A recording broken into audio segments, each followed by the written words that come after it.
Bonjour et que la paix du Christ soit avec vous. Pour les 5 minutes pour croire d'aujourd'hui, nous avons la première épître aux Galates, le premier chapitre, verset 10. « En ce moment, est-ce la faveur des hommes ou celle de Dieu que je recherche?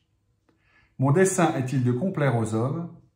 Si je plaisais encore aux hommes, je ne serais pas serviteur du Christ. » Alors, comme d'habitude, ce texte, comme pratiquement tous les textes du Nouveau Testament, est extrêmement simple et il nous donne des instructions extrêmement faciles à comprendre. Et en même temps, c'est très profond. C'est très profond parce que ça s'attaque notamment à une objection très fréquente qu'on entend en particulier chez les athées, qui est que Dieu cherche à nous imposer sa volonté, que c'est un tyran, un dictateur.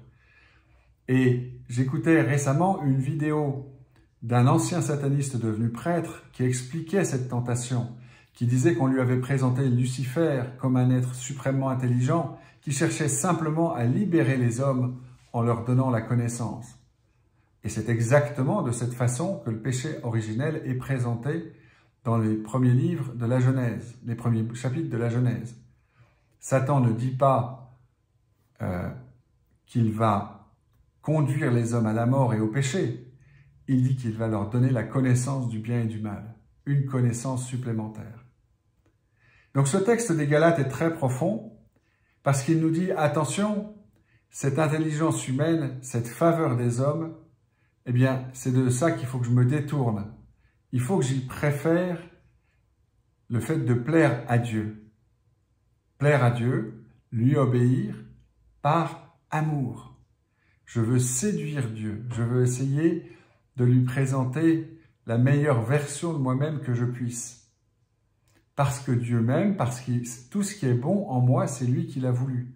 Mon intelligence, ma capacité à l'aimer, à le comprendre, ma capacité à aimer et comprendre les autres, tout ça, ça vient de Dieu.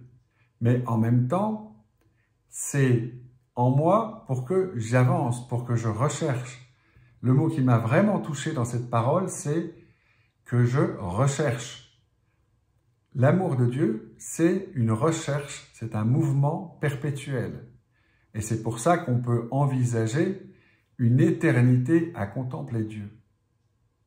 Et cette notion m'a été notamment présentée par notre évêque lors d'une conférence récente à Sophia Antipolis, où il expliquait la notion de mystère pour les chrétiens. Vous savez que les chrétiens ont cette notion de mystère dans tout un tas de domaines. Et aujourd'hui, mystère, c'est un petit peu comme l'étoile mystérieuse dans Tintin. C'est quelque chose qu'on ne comprend pas bien, qui est caché, qu'il va falloir enquêter pour essayer de comprendre ce qui se passe, etc. Mais en fait, si le côté d'enquête est vrai, le côté caché, c'est pas du tout le sens d'un mystère pour les chrétiens. D'après ce que disait l'évêque, qui m'a paru très profond, un mystère, c'est quelque chose qui est assez évident, qui devrait nous apparaître comme facile à comprendre, mais en même temps méritant d'être exploré tous les jours de notre vie, méritant une éternité pour être découvert. Alors pour comprendre un petit peu cette notion de mystère de façon peut-être plus terre à terre, eh bien imaginez l'amour que vous avez pour votre époux ou pour votre épouse.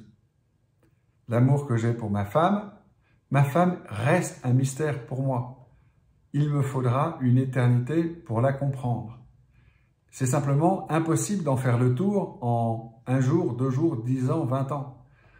C'est une personne tellement riche, tellement complexe et tellement différente de moi, qu'il est complètement impossible pour moi de dire « Oh ben j'ai tout compris, ma femme c'est bon, ça c'est fait, je passe à la chose suivante ». C'est un peu plus compliqué par exemple qu'un programme d'ordinateur où je peux dire à un moment donné « ça marche, j'ai fini, c'est bouclé, j'ai fait une version 1.0 et j'envoie ». Je ship, je livre mon produit au client. On ne peut pas faire ça avec l'amour. On ne peut pas faire ça avec l'amour pour son époux ou son épouse, pour son conjoint. On ne peut pas faire ça avec l'amour pour les enfants, avec l'éducation des enfants. Et on ne peut pas faire ça avec les relations avec les autres. C'est toujours une recherche. Mes amis, je vais essayer de les rencontrer de nouveau pour avoir une nouvelle discussion, pour avoir une nouvelle promenade avec eux, quelque chose qui va à nouveau m'enrichir. Et donc ce petit passage de la lettre aux Galates ça m'ouvre vers cet aspect de la conversion dont je n'ai pas tellement parlé dans les épisodes précédents, qui est que c'est pas seulement un mouvement, changer de direction, c'est aussi une recherche constante et donc c'est un mouvement perpétuel.